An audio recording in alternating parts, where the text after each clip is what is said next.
All right, welcome to the Denison University postgame presser for round 2 of the NCAA Division III Men's Lacrosse Tournament. We're here with Denison following their win over Illinois Wesleyan University. Start with an introduction of the players, and then Coach, if you want to give an opening statement about today's game. Yeah, I'm Grant Maynard. Luke Fisher.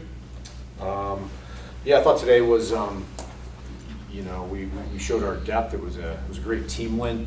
I think these games, you get to this point in the year, everybody's good. Credit to Illinois Wesleyan, they played hard. They got a lot of talented kids on that team, and we were just able to kind of stick to our game plan and play better longer. So, like you said, Illinois Wesleyan kind of came out swinging. Those first 3 quarters about as close as you could get. What did they do well that kind of worked from the beginning, and did anything kind of surprise us, or what was working for them? I think they were as advertised. They're big, they're athletic, they're fast, they're strong. They really push the pace. We had to make some critical adjustments throughout the game, just in how we were substituting and the looks we were making on offense, and just kind of little things on defense. But they tested us, right? I mean, and good teams always do that, and so we just needed to make sure that we didn't allow them to get the goals, the looks that they wanted. We just started to really, I think, focus in on probably 2 or 3 key aspects that we knew were coming, but watching a team on film versus seeing them live, it's a totally different thing. Go ahead. Well, first, Luke, congrats on 100 career goals. That's huge. This is my first time seeing you guys in person, but I know you guys had some great comebacks throughout the year, second half.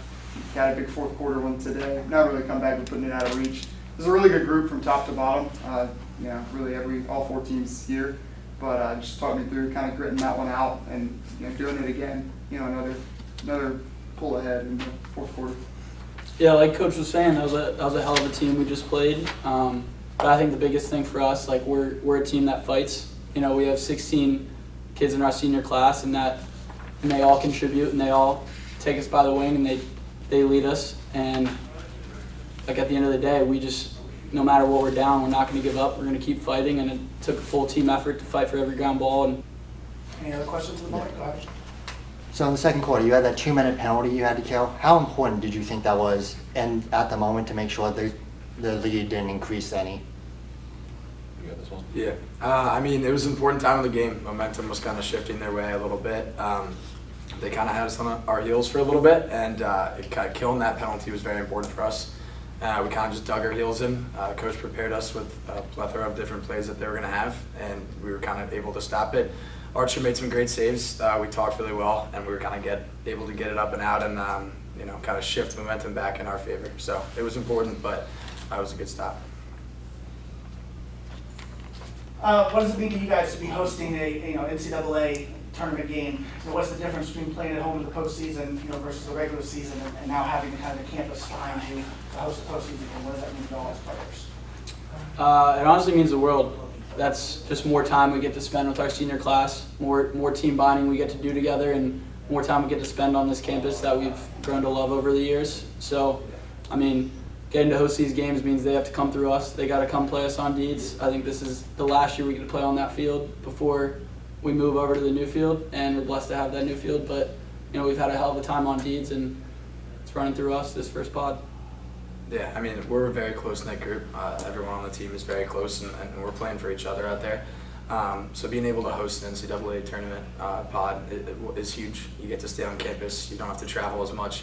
There's certain subtle perks that come with hosting an NCAA tournament pod. But more importantly, it's just about going out there and trying to get the win each day, focusing a day at a time. We had a great team win today, and we're really excited to play as a team again tomorrow. So you said one day at a time. You got to come back in 25 hours now and play again against a really good team. We will see who that will be.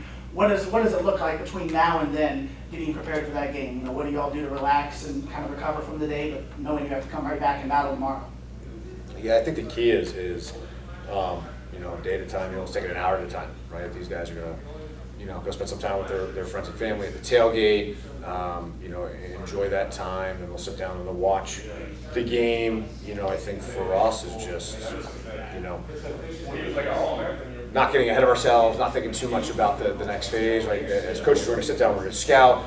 For these guys, I think getting out of the sun, right? Hydrating, eating some good food, getting some good rest tonight is critical. You know, I think that's these quick turnarounds are tough. Very fortunate to, you know, it may not seem like much, but those extra 3 hours I think really matter on the back end. And so, you know, that's it. We'll watch film. We'll kind of get together later, talk about our plan of attack for tomorrow. You know, put the scout together, talk, and again, it's just the better teams win this time of year. You know, the X's and O's always matter, but it's how cohesive we can be that matters more.